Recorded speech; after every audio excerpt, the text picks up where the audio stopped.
Ladies and gentlemen, boys and girls, children of all ages, yesterday and the previous couple of days we've been working on division of decimals using models. We've had assignments on those. I've made long videos on those. You were requested to watch the videos on those. However, when I looked at how many people have watched it, it's been about 29 of my 75 students. And so when I say watch the videos, evidently that's just a suggestion. It's not. It's you should do what I ask you to do because I'm the boss, man. So today we're going to look at division of decimals using the standard algorithm. The standard algorithm. So for example, we have 32 and 6/10 divided by 4.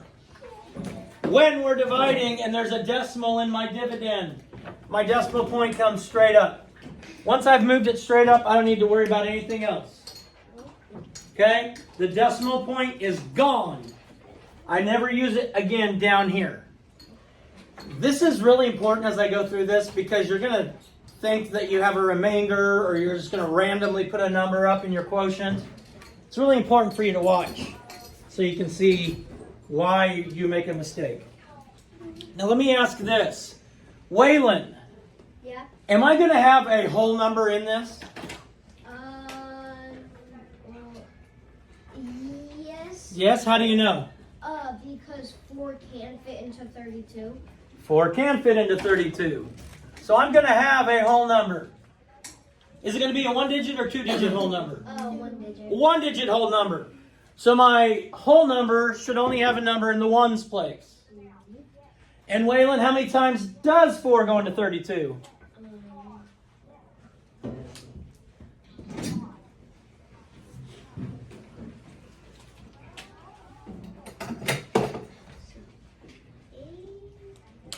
Eight times? And 8 times 4 is 32.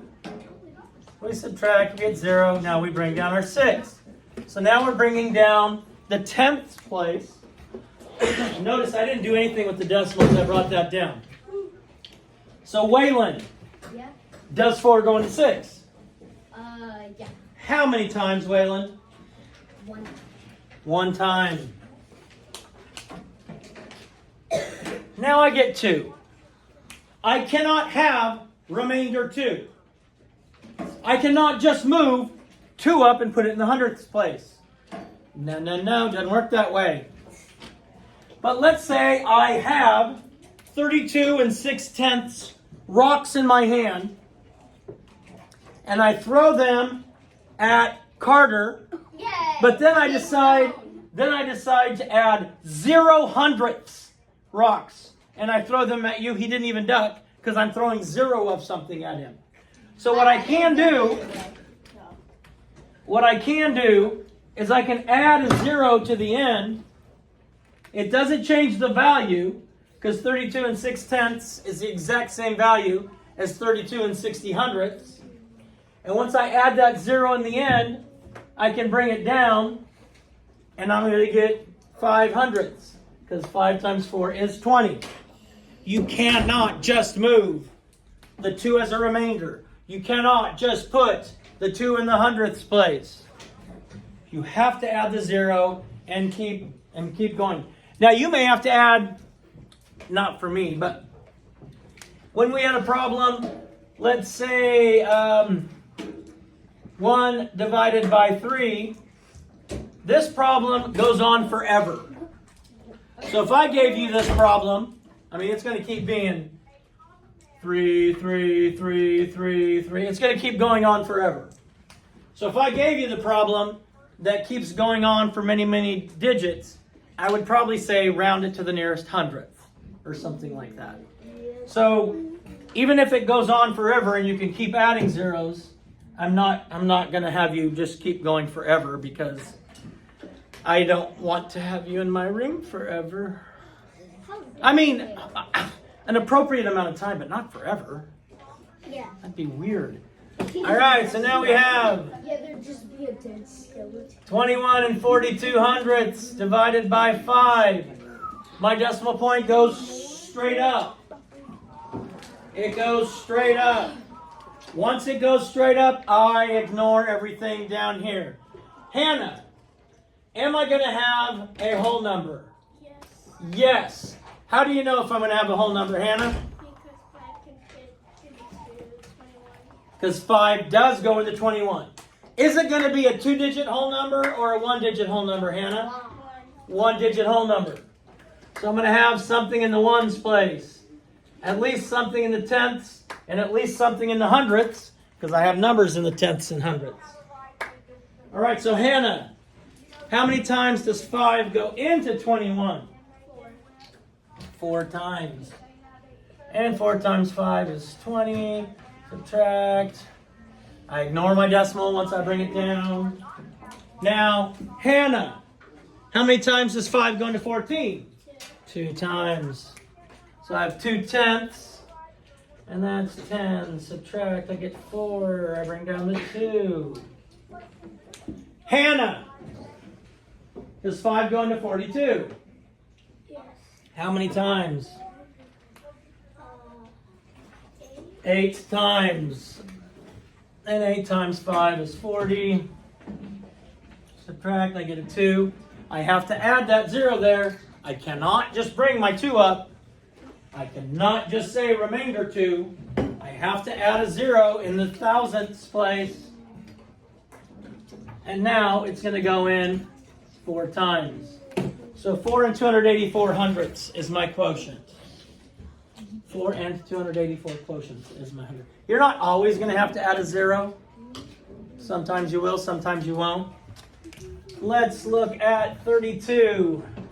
And 4 tenths divided by 12. Decimal point goes straight up. Brinley, am I going to have a whole number?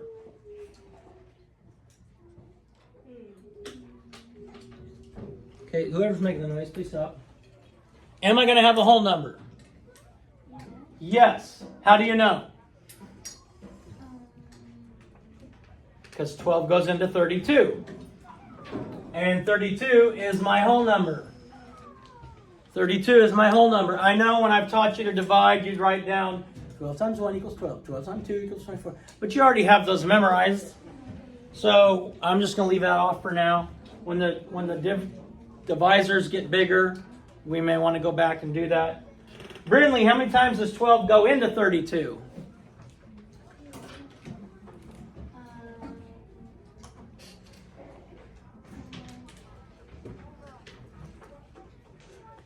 Say 2. 2. And 2 times 12 is 24. And 8. And I bring down my 4.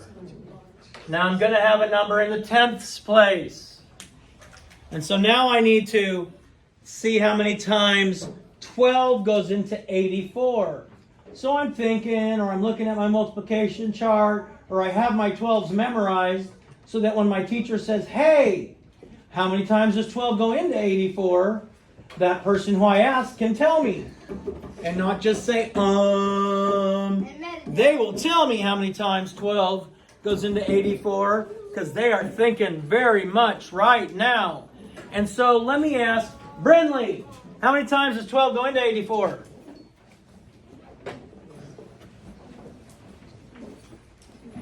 7. 7 times. And Brinley, what is 7 times 12? 84. 84. So I subtract here, I get a 0. I do not need to add anything. I do not need to add a 0 in the hundredths place. It ends. Now, of course, Fallon has told me so many times that he likes to take his time and work and make sure his answers are correct. So Fallon, to check it, would multiply his quotient of 2 and 7 tenths by his divisor of 12, and he should get his dividend of 32 and 4 tenths. So let's make sure we're taking our time and getting our work right. We can add zeros at the back if we need to. I can't just take and throw this number wherever I want it. Boom! You want to find out what math is all about? Then you need to check out Math with McMurdo. Like, share, and subscribe. He's the best. We live with the right mindset. We can do anything. So keep a positive attitude, believe in yourself, work hard, and don't be afraid if you fail. Just start again. First attempt at learning.